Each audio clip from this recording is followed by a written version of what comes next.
৩৮টি নদীর স্রোতধারা বয়ে চলেছে দক্ষিণাঞ্চলের জেলা বরিশালের ওপর দিয়ে। এসব নদী যেমন জীবন ও জীবিকার দিশা দেয়, তেমনি ভাঙনেরও গান শোনায়। এ জেলার 10টি উপজেলার প্রায় 25 লাখ মানুষের জীবনে জলবায়ু সংকটাপন্ন হওয়ার ঝুঁকি আছে স্বাস্থ্য খাতের উন্নয়ন সহ নানা চাহিদা।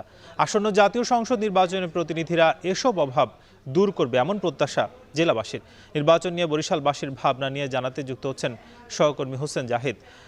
জাহিদ, আপনার মাধ্যমে জানতে চাই যে নির্বাচন নিয়ে বরিশালবাসীর চাওয়া পাওয়া কি এবং কি বলছেন ভোটার বা প্রার্থীরা। সাকিব, আমরা দাঁড়িয়ে আছি ঐতিহাসিক বিবির পুকুর পাড়ে এবং আপনি যেমনটি হাসিকান্নার গল্পের কথা বলছিলেন, আসলে নির্বাচন আসলেই তো ভোটারদের মানুষের হাসিকান্নার প্রশ্নগুলো খুব বারবারই উঠে আসে। সেই বিষয়গুলো জানাতে আমাদের সঙ্গে আরও যুক্ত আছেন আমাদের সহকর্মী প্রবীণ সাংবাদিক ফিরদাউস সোহাগ। সোহাগ ভাই, আসলে আপনার মাধ্যমে আমরা মূলত বরিশালবাসীর দুঃখগুলো জানতে চাইবো, সমাধানের কোনো পথ আছে কিনা সেগুলো জানতে চাইবো। শুরুতে যদি বলতেন বরিশাল শহরের শিল্পায়ন, যদি আমি বলে থাকি যে শিল্পায়ন নেই বললেই চলে, আপনি কি এই বিষয়ের সঙ্গে একমত? আপনাকে ধন্যবাদ। যথার্থই বলেছেন। স্বাধীনতার এই 54 বছর বা 55 বছরে যদি আমরা ধরি, আসলে বরিশালে শিল্পায়ন বলতে যেটি বোঝা যায় এর আসলে কোনোটি হয়নি। বরিশালে বিসিক নামে একটা কিছু থাকার উচিত, সেটি আছে। বিশাল জায়গা, শুধুমাত্র এতটুকুই, কঙ্কাল সারের মতো। কিন্তু শিল্পায়ন যে ত্বরান্বিত হওয়ার যেভাবে হওয়া উচিত ছিল এখন পর্যন্ত সেভাবে গড়ে ওঠেনি।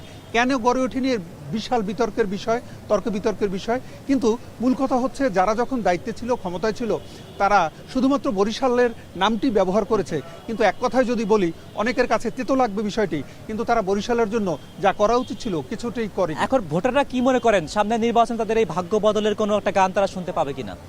এক কথা যদি বলি, তাহলে সবাই কিন্তু আশ্বাস দিচ্ছে, কিন্তু যে আশ্বাসগুলো দেয়া হচ্ছে সেটি যদি মানে তারা যদি সত্যি সত্যি সেই আশ্বাসগুলো পূরণ করে, তাহলে বরিশালের মানুষের চেহারা পাল্টে যাবে এবং তারা ভালো থাকবে। Amrapali fruit syrup, real magic in every drop. আপনি জানেন যে আপনার বরিশালে তো আষ্টে পৃষ্ঠে নদীর বহমানতা রয়েছে। বরিশালবাসী কি মনে করে, এই নদীকে তাদের ব্যক্তি জীবনে, জীবিকার প্রয়োজনে আরও কিভাবে ভালোভাবে কাজে লাগানো যেতে পারে? নির্বাচিত এমপিরা কিভাবে এই কাজটি আসলে সমাধান করতে পারে? দেখুন, এই নদী হচ্ছে বরিশাল এবং এই দক্ষিণাঞ্চলের এক কথায় বলতে গেলে প্লান। ধান নদী খাল এই তিনি বরিশাল, এই কথাটি বলা হতো। কিন্তু এখন যেটা আমরা দেখছি, নদীগুলো মরে যাচ্ছে, নদীগুলো দূষণ বাড়ছে।